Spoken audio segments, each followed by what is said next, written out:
Sean mis primeras palabras un saludo a todos aquellos a los que les lleguen este comentario. Lo que vamos a ofrecer son una serie de puntos de reflexión sobre las indulgencias, puesto que estamos en año jubilar.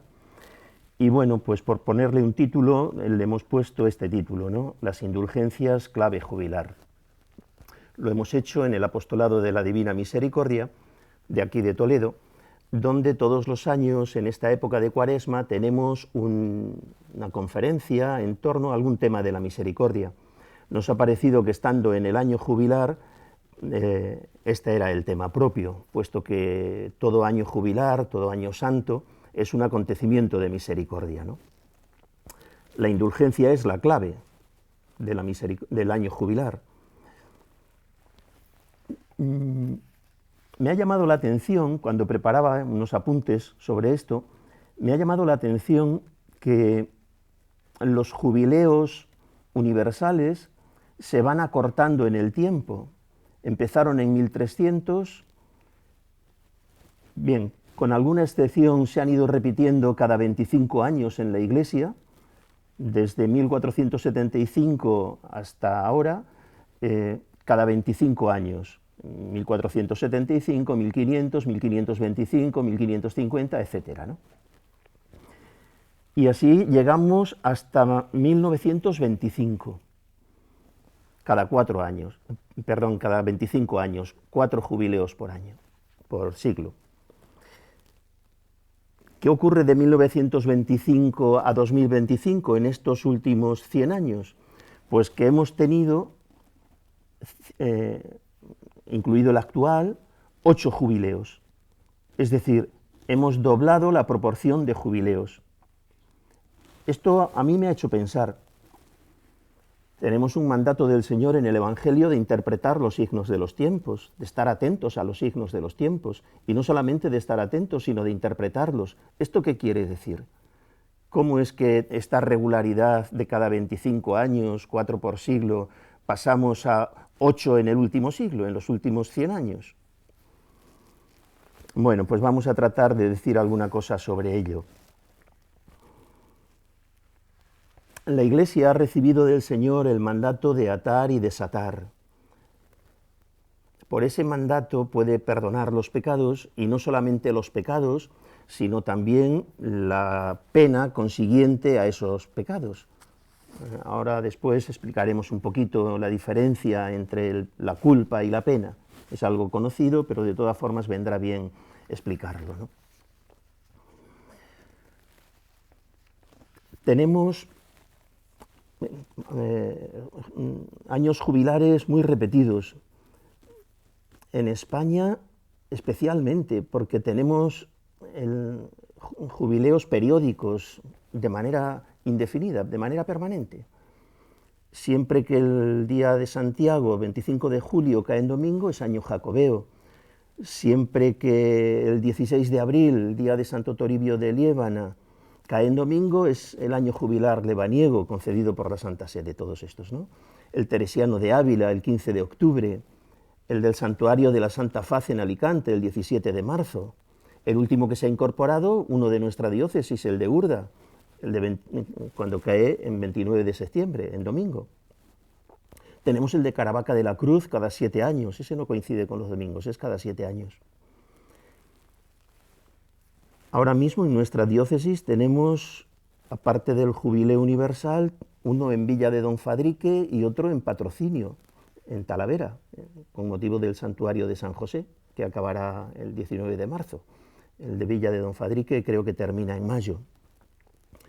Ante esta abundancia de jubileos, a mí me parece que podemos caer en 2 riesgos.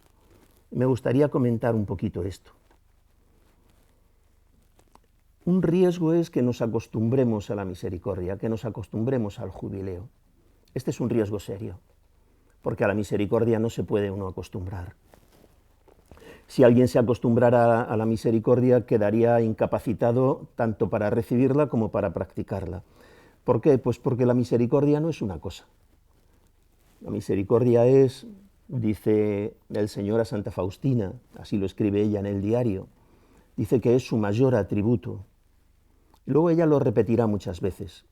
Y el propio San Juan Pablo II lo recoge en la encíclica Dives in Misericordia, ¿no?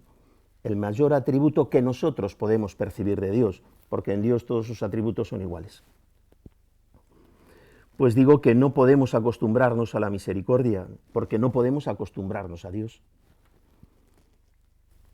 La misericordia en último extremo es Dios mismo. Santa Faustina Kowalska dice que Jesucristo es la misericordia encarnada, así lo escribe en su diario, ¿no? No podemos convertirlo en rutina, pues porque al Señor tu Dios adorarás y a Él solo darás culto, amándolo con todo tu corazón, con toda tu alma, con toda tu mente, con todo tu ser, ¿no? ¿Qué haríamos en una falta grave, sino en un pecado, ¿no? Cuando rutinizáramos el tema de la misericordia, ¿no? En segundo lugar, hay un riesgo que también me parece necesario comentar, y es que podemos caer en el error de convertir los jubileos, los acontecimientos jubilares, en turismo religioso. No, los acontecimientos de tipo religioso turístico están muy bien, no creo que nadie tenga nada contra ellos, pero no se pueden confundir con la esencia de un jubileo, porque el jubileo tiene carácter penitencial en todo caso. En todo caso. En el decreto que regula y concede las indulgencias para este año jubilar, podemos leer esto: el espíritu penitencial es como el alma del jubileo. Los que tenemos la dicha de vivir en una ciudad donde tenemos un templo jubilar, pues aquí en Toledo, por ejemplo, este año en Illescas, en Guadalupe, en Talavera, en Urda, no quiero saltarme ninguno, quizá todavía quede algún otro. Bueno, pues nos puede parecer que desplazarnos unos cientos de metros o unos metros desde nuestra casa hasta el templo jubilar, pues eso no es una peregrinación. Bueno, pues aunque la peregrinación sea de unos metros, si no tiene carácter penitencial, no es tal peregrinación. Y si lo tiene, aunque sea de unos metros, entra dentro de lo propio del jubileo. Los jubileos tienen que ser acontecimientos de misericordia y por eso son penitenciales o deben ser penitenciales, ¿no? ¿Cuál es la importancia de los jubileos? Pues son años de perdón especial, de borrón y cuenta nueva que Dios concede a su pueblo, la Iglesia, a través de la misma Iglesia. En cada jubileo se nos ofrece la posibilidad de resetearnos, de volver a empezar, aunque no desde cero, no desde el punto de partida, ¿no? Sino de retomar la vida de gracia o de volver a ella siempre a un nivel más alto. Si se me permite la expresión, pues cada jubileo es una oportunidad para recibir un chute de gracia, ¿no? Una oportunidad para aumentar notablemente nuestra vida de santidad. Creo que es de suma importancia señalar que este borrón y cuenta nueva que Dios nos otorga en los jubileos tiene las mismas dos vertientes que tiene pues toda nuestra vida y toda nuestra vida de fe, y es una vertiente individual y una vertiente comunitaria. Se nos ofrece borrón y cuenta nueva a nivel individual y se nos ofrece borrón y cuenta nueva en cuanto que somos pueblo de Dios. También me parece, bueno, esto es una opinión particular, pero compartida por muchas personas, y también en muchos documentos lo encontramos, en muchos documentos de la Iglesia, ¿no?, que tenemos un exceso de individualismo y que nuestro sentido comunitario debería mejorar mucho. Si pensáramos que la gracia jubilar se reduce a tu nivel individual, tú has tenido esta oportunidad y has lucrado una indulgencia plenaria para ti, eso está bien, pero si lo redujéramos a eso nos quedaríamos en un plano bastante pobre. Porque el jubileo, la sustancia del jubileo, que es la indulgencia plenaria, está dirigida a la persona en concreto, pero está dirigida en función de la pertenencia a un pueblo. Me parece que se puede entender muy bien si caemos en la cuenta de que para ganar una indulgencia plenaria y para ganarla cada día, no necesitaríamos una convocatoria de años santos, de años jubilares. La Iglesia tiene dispuesto la concesión de indulgencias plenarias en una serie de actos, luego comentaré alguno, en los que se puede ganar una indulgencia plenaria diariamente. Solamente hay un día en el que es posible ganar 2 indulgencias plenarias, que es en el día de la muerte. Dejémoslo ahí entre paréntesis. Pero solo una. Bien, pues si yo ya puedo ganar una indulgencia plenaria cada día con el acto indulgenciado y cumpliendo con las condiciones que la Iglesia me pone, ¿qué necesidad tenemos de estos ajetreos que nos traemos con los jubileos? Claro. ¿Qué es lo que ocurre? Pues que la Iglesia no solamente tiene en cuenta la dimensión individual de la persona, que es muy importante, y sin ella no existiría la comunitaria, pero es que no somos solamente individuos, seres solitarios. Vivimos en Iglesia, somos hijos de la Iglesia, somos pueblo. Precisamente en Cuaresma esto se acentúa mucho. Perdona a tu pueblo, Señor, y perdona a tu pueblo, y que te he hecho pueblo mío. Es el sentido comunitario el que resplandece especialmente en los años santos. Y por eso las convocatorias para lucrar las indulgencias siempre tienen carácter comunitario. El jubileo de los artistas, el jubileo de los deportistas, el jubileo de los militares, el jubileo de los jóvenes, el de las familias, etcétera, etcétera, etcétera. Carácter comunitario. Creo que es importante y nos puede venir bien para revisar cómo vivimos nuestro ser Iglesia, cómo vivimos en definitiva, en la práctica, llevado a la práctica, el dogma de la comunión de los santos. He dicho que la Iglesia tiene dispuesto que cada día pueda una persona ganar una indulgencia plenaria, con lo que eso significa, que es muy importante. Bueno, pues esa norma, que es una norma secular, para este año la Iglesia la ha suspendido, la ha dejado en suspenso. Esto también me ha llamado la atención, de tal manera que ha concedido que cada día puedan ganarse 2 indulgencias plenarias, siempre que la segunda sea aplicada por un difunto y con la condición de la comunión eucarística, de la segunda comunión eucarística, que es algo aceptado por la Iglesia desde hace mucho tiempo.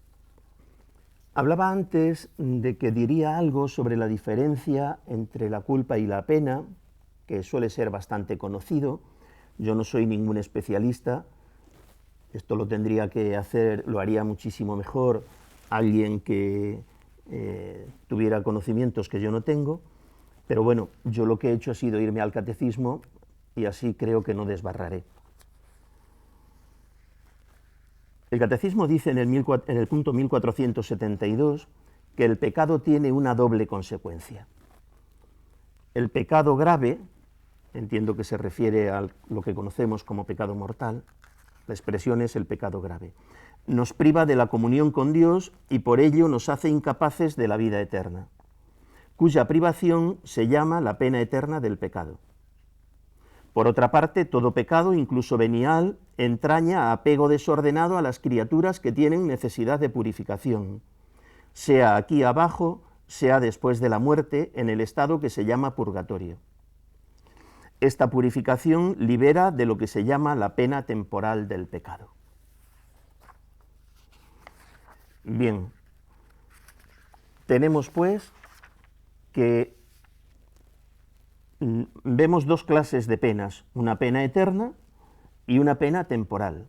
La pena eterna es consecuencia exclusiva del pecado mortal no confesado, asumido y queriendo mantenerse en él. La pena temporal es la que corresponde a los pecados mortales confesados y a los pecados veniales.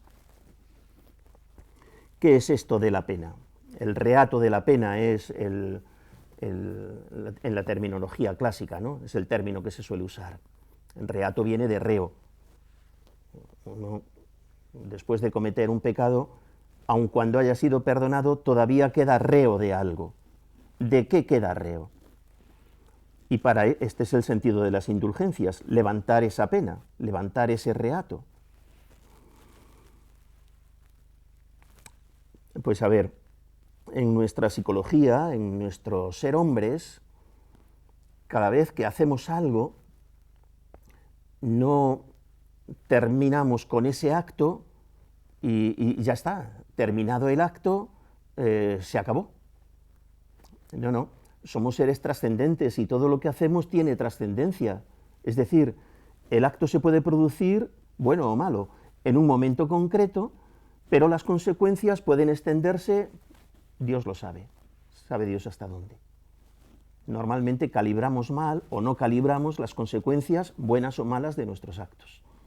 Porque nosotros vivimos en el tiempo y cuando nos trascendemos, pues esas consecuencias se lanzan a un tiempo que todavía no hemos vivido. Por otra parte, somos seres biográficos.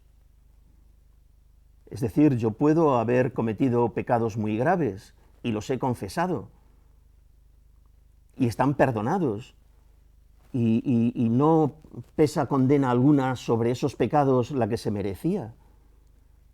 Pero en mí esos pecados han dejado una huella.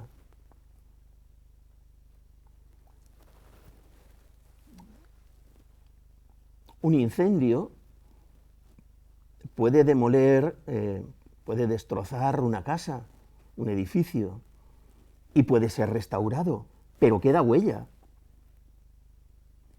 Esas huellas que nos quedan en el alma permanecen ahí y tienen que ser purificadas. Para eso están las indulgencias. Hay varias maneras de purificarlas. La manera más sencilla y más eficaz es cumpliendo la penitencia que nos pone el confesor. Pero no sabemos qué parte, porque estas cuentas las lleva Dios, no sabemos qué parte de la pena queda anulada y qué parte de la pena persiste. No lo sabemos. Y si no es aquí, nos acaba de decir el catecismo, pues tendremos que purificarlo en el purgatorio. Lo que no puede ser es que entremos en el cielo con un rastro, sea el que sea, con un rastro de pecado, con sombra de pecado. Con pecado no, por supuesto, pero con sombra de pecado. Entonces eso, o lo purificamos en la tierra o lo purificamos en el cielo.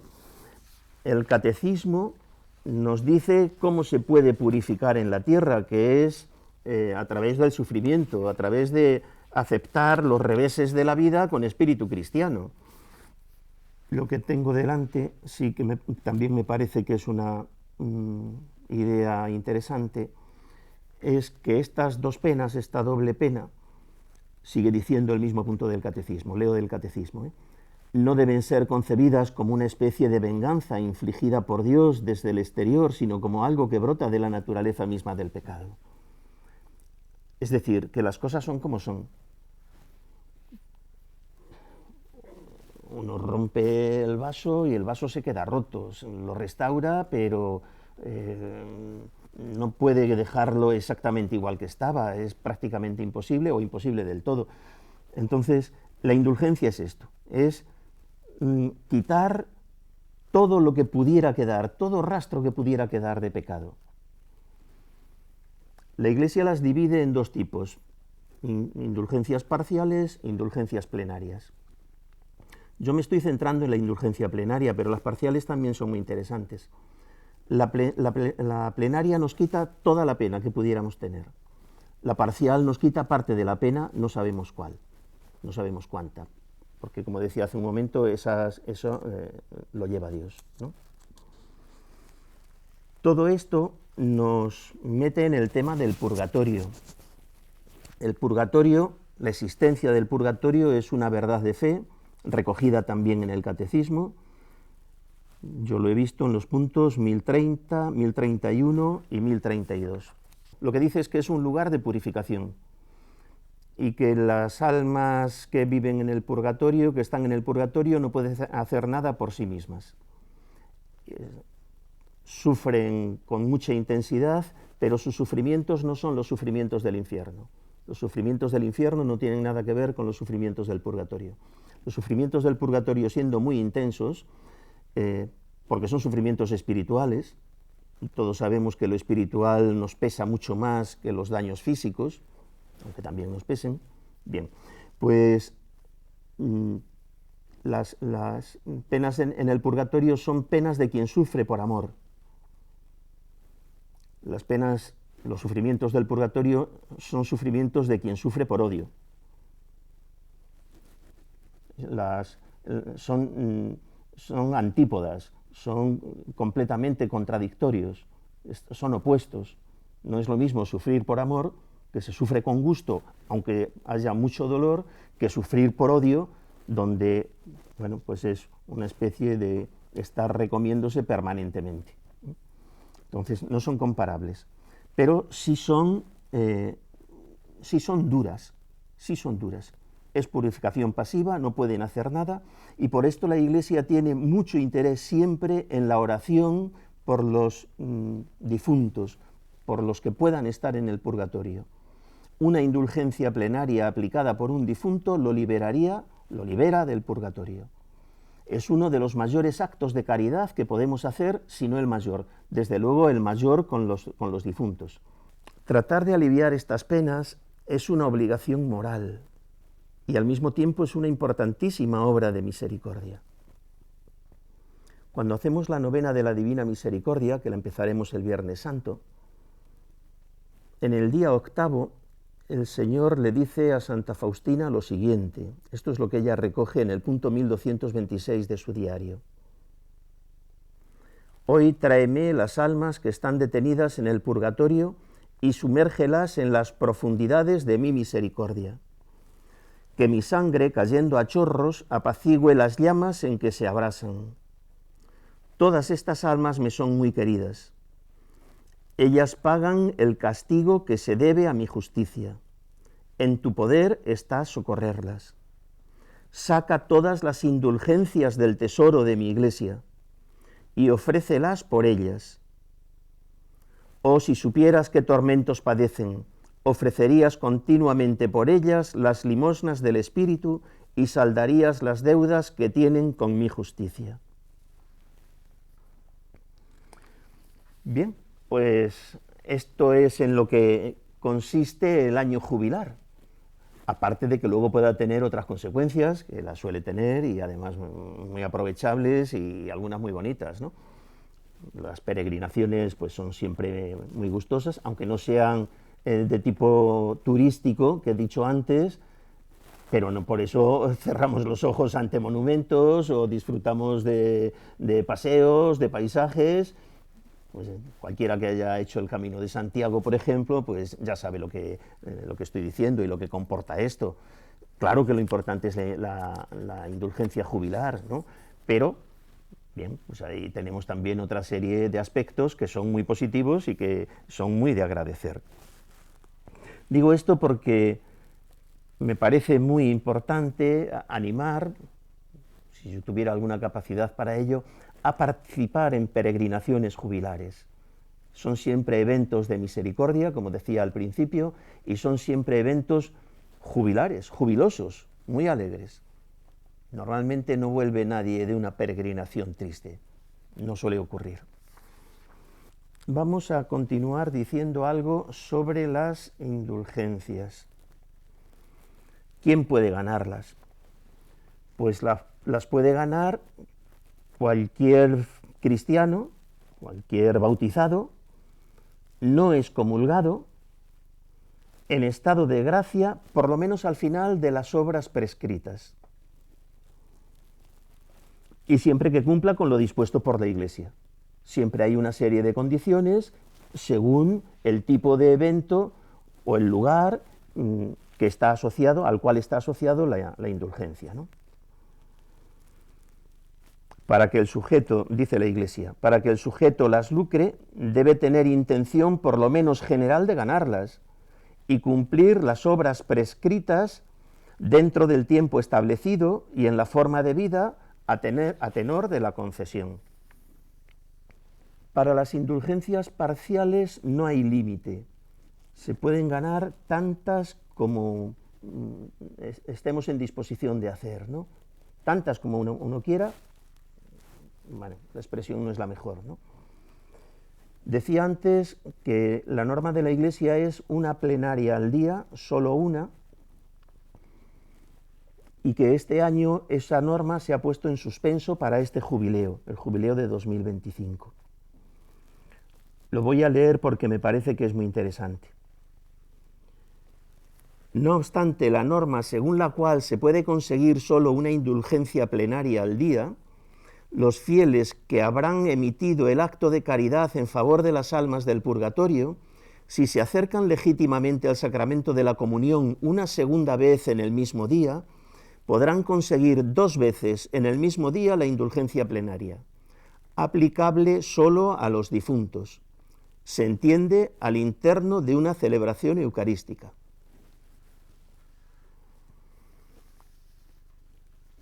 ¿Qué condiciones? Porque la Iglesia ya hemos visto que abre mucho la mano, tiene especial interés en que podamos lucrar tantas cuantas indulgencias podamos. Pero al mismo tiempo es exigente, porque esto no son automatismos, esto no es mecánica, esto no es un ritualismo del cual se desprende necesariamente la acción de Dios. No, esto no son así las cosas. Si no sería pues algo mecánico, ¿no? Yo doy estos pasos y el producto final es este. No. La Iglesia es muy generosa, como estamos viendo, pero también es exigente. Es cierto que pone como condición la realización de algunos actos, pero antes de esos actos exige una condición previa. ¿Cuál es? Una disposición de rechazo frontal de la persona, necesariamente del corazón y de la voluntad, ante el pecado en cualquiera de sus modalidades y manifestaciones. Leyendo antes del catecismo, decíamos incluso venial, rechazo frontal del pecado. Es ponerse ante Dios y decir, esto nunca más. Luego caeremos y seguiremos cayendo, pero en mi voluntad, en mi decisión, en mi propósito, en mi conciencia, esto nunca más. Incluso las cosas pequeñas, los pecados veniales, si es que los veniales son pequeños, que habría que ver. Ni siquiera eso. Si no hay esa disposición, Dios sabrá, porque la misericordia del Señor es infinita. Pero nosotros tenemos obligación de decirlo porque así lo enseña la Iglesia. La primera condición, después de estar bautizado, no excomulgado, en estado de gracia, etc., la primera condición que se le exige a la persona, en el interior de la persona, es su rechazo total a toda forma y a todo tipo de pecado. Supuesta esta disposición de rechazo a toda afección de pecado, para conseguir una indulgencia plenaria es necesario cumplir las siguientes condiciones. La primera, la realización de la obra que tiene concedida la indulgencia. Pues tiene concedida indulgencia plenaria, por ejemplo, el rezo del Santo Via Crucis, o la bendición papal Urbi et Orbi, o la visita a un santuario, o una obra de caridad. Bien, pues hay que realizar esa obra. Hay que ir a Santiago de Compostela, hay que ir a Urda, hay que hacer una obra de caridad con necesitados, hay que rezar el rosario, etcétera, ¿no? Las obras que estén indulgenciadas. Cuando se exige la visita a un lugar donde se gana la indulgencia, a una basílica, a una iglesia, a un cementerio, a un lugar físico, es necesaria también la confesión de fe, el rezo del credo, en cualquiera de sus versiones, a no ser que en algún caso se establezcan otras condiciones, ¿no? Es necesaria la confesión sacramental de los pecados, acercarse al confesor, al sacramento de la penitencia. puede hacerse en el mismo día de la indulgencia o unos cuantos días antes o después. No está determinado el número de días, unos cuantos. Hombre, pues unos cuantos no son 5 meses, ¿no? 3 o 4 días antes, una semana después. Bien, más o menos en torno, eso es lo que dice la prudencia. Con una sola confesión podemos ganar varias indulgencias. También esto es interesante saberlo. Otra condición es la comunión sacramental, recibir al Señor en la Eucaristía, en el día de la indulgencia. Cada día que se pretenda ganar una indulgencia hay que comulgar. Una sola comunión solo sirve para una indulgencia.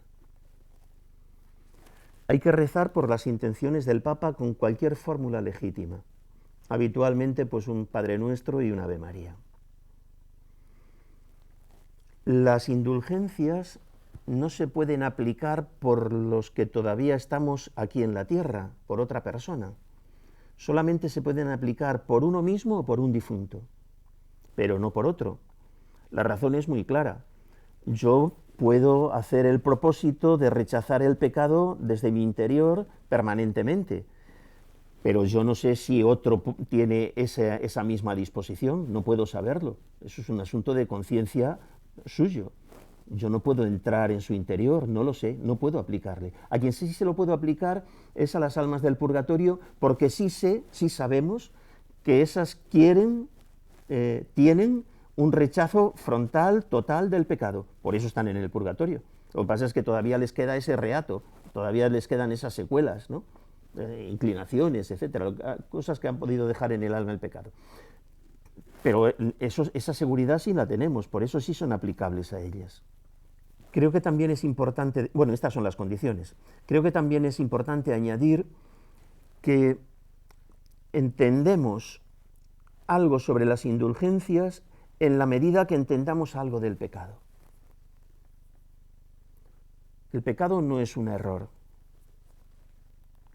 aunque comporte también un error.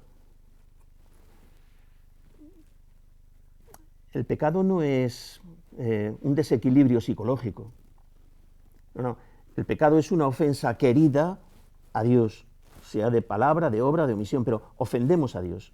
El pecado es una ofensa directa a Dios, aunque se pueda hacer, que se hace, a través siempre de otra persona.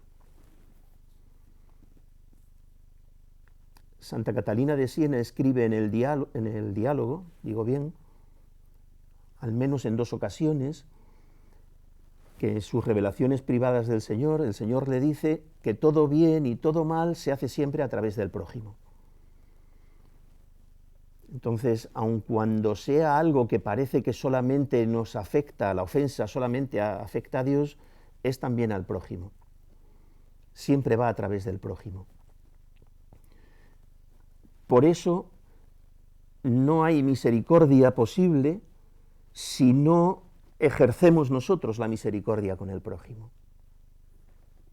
En cualquier caso, en cualquier modalidad. No recibiremos misericordia de Dios si no practicamos hasta donde podamos, que suele ser muy poquito alcance, muy poco, hasta donde podamos la misericordia con los demás. Perdonad y seréis perdonados, etc. El Evangelio está cuajado de citas de estas, ¿no? Habrá un juicio sin misericordia para quien no practicó la misericordia, bien, varias. Entonces, la indulgencia tiene, primero, la reparación, ¿no? El borrón y cuenta nueva que decía de los pecados personales, el aumento de nuestra vida comunitaria y la reparación hasta donde se pueda de las relaciones que se han torcido con el prójimo. Esto también me parece muy importante, muy importante. Uno de los frutos de los años jubilares debe ser la restauración de las relaciones que se han deteriorado, que se han enconado entre nosotros. Cuando eso se produce, es muy fácil ver que eso va ligado a vivir el sentido comunitario de nuestra fe, al sentirnos muy cercanos unos a otros. No puede ser que Dios nos quite pecados y penas, nos limpie de culpas y nosotros sigamos en el mismo estado. Por eso decía antes que la indulgencia no nos devuelve al estado que teníamos antes de haber pecado, sino que es un chute de gracia, es dejarnos en un nivel más alto. Por todas estas cosas que estoy comentando, sí que me parece que es muy importante caer en la cuenta de qué tesoro se nos está ofreciendo con las indulgencias. Y quizá por aquí podamos explicar esta repetición de jubileos que estamos teniendo en nuestro tiempo y no hemos tenido en otra época. Cada 25 años, cada 25 años, cada 25 años, y de pronto en los últimos 100 años 8 jubileos. La Iglesia desata los tesoros espirituales de los cuales es depositaria para esparcirlos y para darlos siempre que nosotros los queramos coger, claro, respetando nuestra libertad, como se hace siempre en la vida de fe. Pero tomemos conciencia de esto, porque es que es muy importante.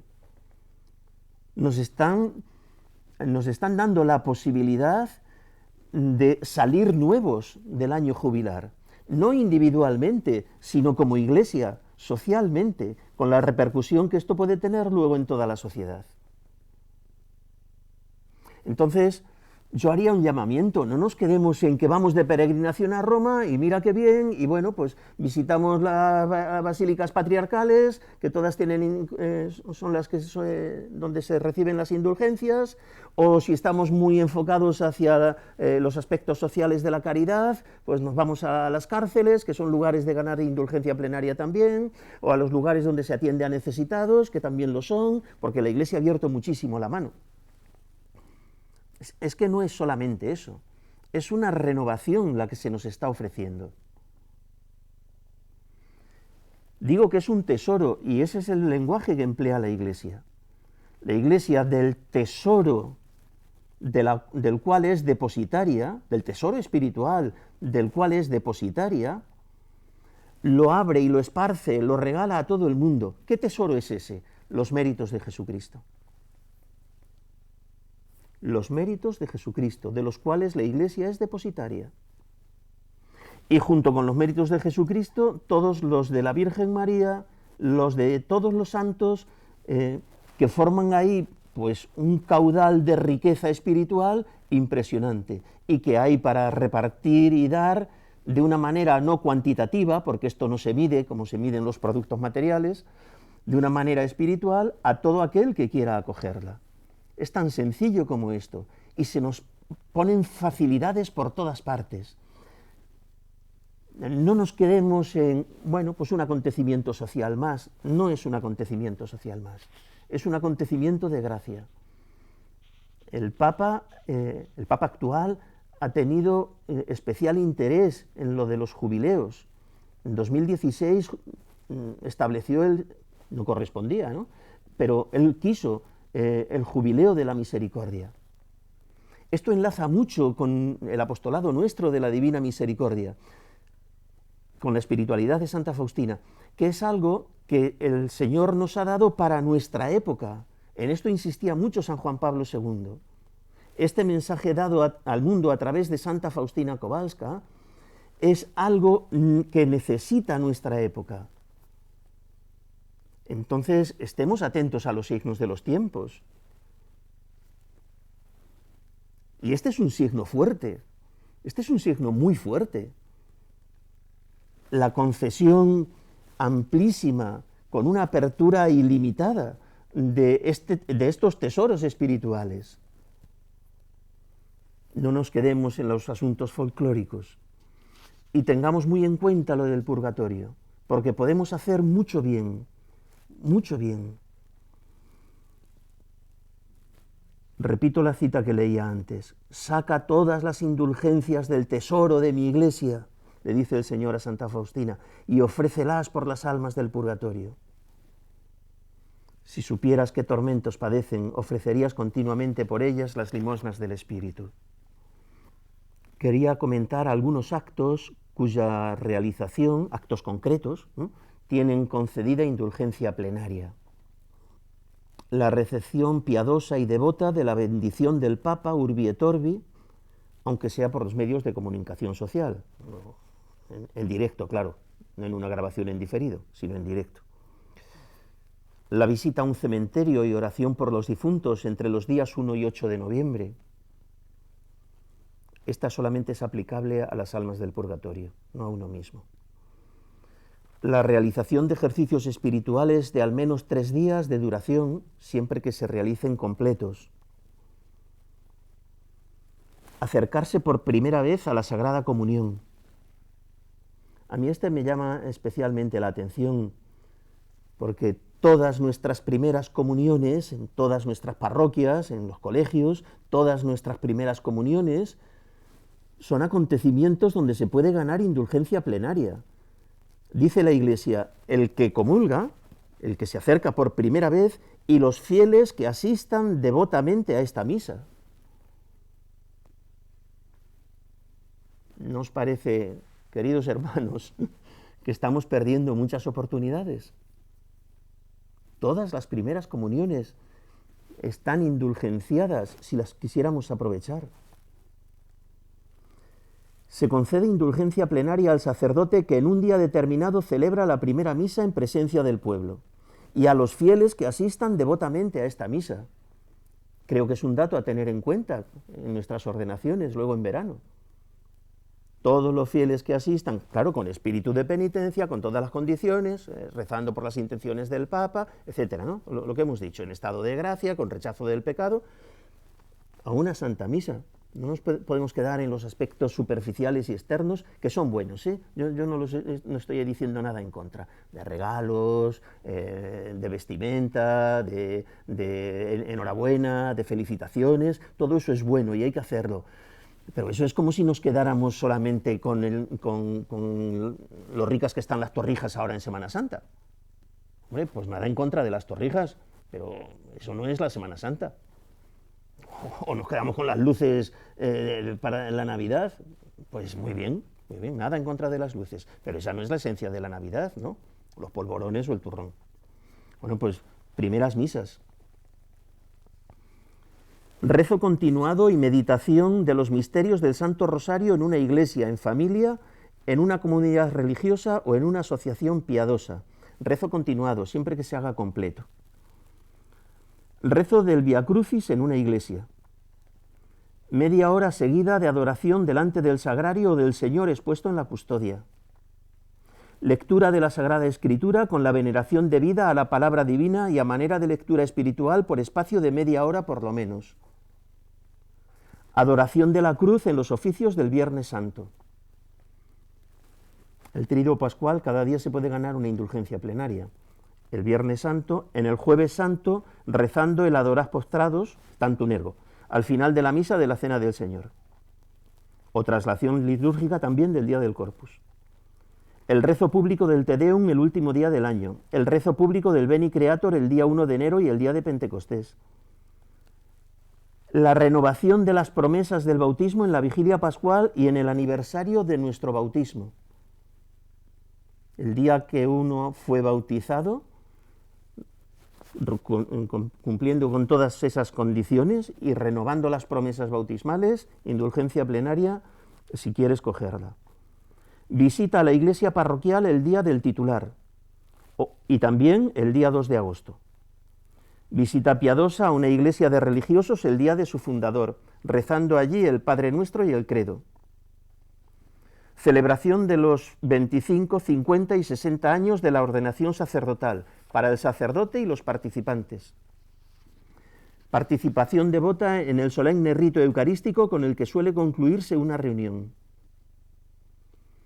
En el domingo segundo de Pascua, el domingo de la Divina Misericordia, al fiel que en cualquier iglesia u oratorio, con espíritu totalmente alejado del afecto a todo pecado, incluso venial, participe en actos de piedad realizados en honor de la misericordia divina, o al menos rece en presencia del Santísimo Sacramento de la Eucaristía, públicamente expuesto o conservado en el sagrario, el Padre Nuestro y el Credo. añadiendo una invocación piadosa al Señor Jesús misericordioso. Por ejemplo, Jesús misericordioso, confío en ti. Está tomado del decreto por el que se concedía indulgencia plenaria a este segundo domingo de Pascua, el domingo de la Divina Misericordia. O sea, basta con hacer un acto de piedad en honor de la misericordia divina, en presencia del Santísimo Sacramento, tanto si está expuesto como en el sagrario, rezar el Padre Nuestro y el Credo y añadir una invocación piadosa a Jesús misericordioso. Diversos días del año por el uso de imágenes u objetos bendecidos, por ejemplo el escapulario de la Virgen del Carmen o muchos otros. Diversos días del año por la visita a una iglesia declarada basílica. Las iglesias de Roma, de Tierra Santa, de Santiago, de Santo Toribio de Liébana, de Caravaca, etcétera, en los días señalados o en los años señalados, ¿no? Y bien, luego están los jubileos ocasionales establecidos por la Iglesia, pues a veces con motivo de aniversarios, de fundadores, de centenarios de órdenes religiosas, etcétera. Bueno, pues pido disculpas por ese lapsus que he tenido cuando no he encontrado una cita del catecismo, pero estaba tomado de él y la idea estaba tomada del catecismo, porque como he dicho, si fuera un especialista lo tendría en la cabeza. Yo he tenido que documentarme. Agradezco mucho la atención y espero que nos pueda servir para lo que hemos estado comentando, ¿no? Aumentar nuestro nivel de gracia, sentirnos mucho más iglesia y saldar nuestras cuentas y sacar muchas almas del purgatorio. Gloria al Padre y al Hijo y al Espíritu Santo, como era en el principio, ahora y siempre, por los siglos de los siglos. Amén. Jesús, confío en ti.